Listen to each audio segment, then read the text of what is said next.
అండి నాకు తెలిసినంత వరకు కౌన్సిల్లో ఇలాంటి సందర్భంగా తోట త్రిమూర్తులు గారు కూడా అటువంటి ప్రశ్నలు సంధించడానికి ఆయన ప్రయత్నం చేస్తారు ఏదో అయింది. దాని గురించి ఒకసారి మీరు చెప్పండి త్రిమూర్తులు గారు. సార్ ఇప్పుడు పెద్దల రాంబాబు గారు అంబటి రాంబాబు గారు మాట్లాడినటువంటి విషయాలు చూశాను.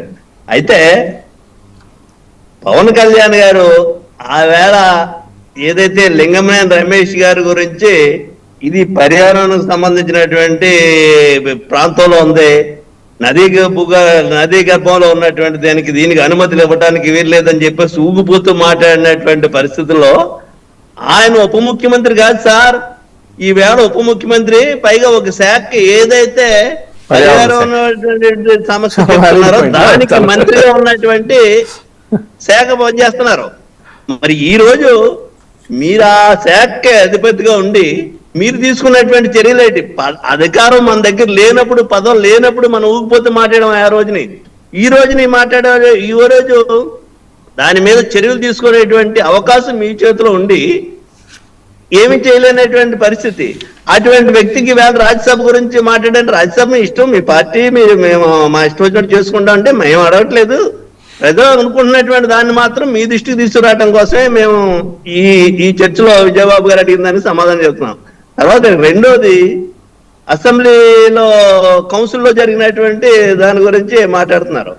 కౌన్సిల్లో జరిగినటువంటిది పోయినసారి కౌన్సిల్ జరిగేటువంటి సందర్భంలో గౌరవ ఎమ్మెల్సీ నాగబాబు గారు కాపుల్ని బీసీల్లో చేరుతాననేటువంటి దానికి, కాపు రిజర్వేషన్ గురించి చంద్రబాబు నాయుడు గారు అప్పుడు మాట ఇచ్చారు కదా, దాని మీద ప్రభుత్వం తీసుకున్నటువంటి చర్యలు ఏంటి, దానికి సమాధానం చెప్పాలనేటువంటి ఒక ప్రశ్న వేశారు ఆయన.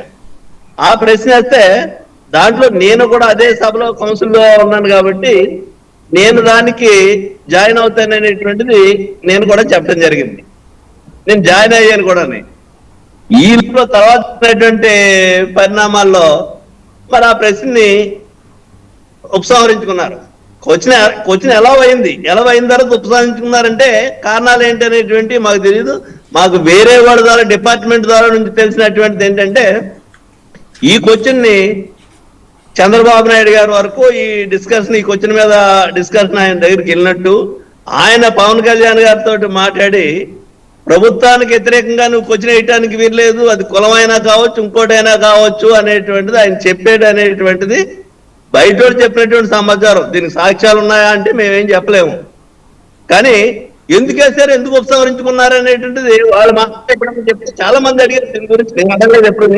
చాలా మంది అడిగినప్పుడు దీన్ని ఎందుకు వేశారు, ఎందుకు ఉపసంహరించుకున్నారు అనేటువంటిది మాత్రం వాళ్ళ మాటల్లో చెప్పాలి. ఇక తర్వాత ఇప్పుడు ఏదైతే ఈ రోజే కాదు, మీకు కూడా చెప్తున్నాను, అసెంబ్లీ జరుగుతున్నప్పుడు, అసెంబ్లీ పక్కన జరుగుతుంది, కౌన్సిల్ ఈ పక్కన జరుగుతుంది. అసెంబ్లీలో ఒక భయంకరమైనటువంటి విధంగా జేబులో చేతులు పెట్టుకుని వాడు వీడు అనేటువంటిది బాలకృష్ణ గారు మాట్లాడారు. బాలకృష్ణ గారు మాట్లాడినప్పుడు కౌన్సిల్లోనే నాగబాబు గారు కూడా ఉన్నారు. గోడ మాత్రం అడ్డు దానికి దీనికి. మేమందరం కూడా కౌన్సిల్లో ఉన్న వాళ్ళు అందరూ కూడా ఆ రోజు 2 రోజులు మేము చర్చించుకున్నాం.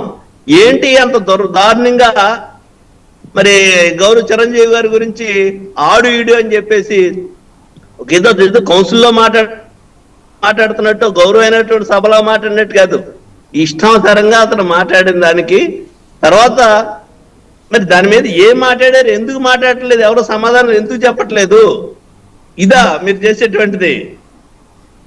చాలా బాధ కలిగేటువంటి విషయం ఇది. ఇవాళ మీరు పార్టీ రామారావు గారు ఆ రోజు ఇందాక త్రిమూర్తులు వేస్తండి మీరు అన్నట్టు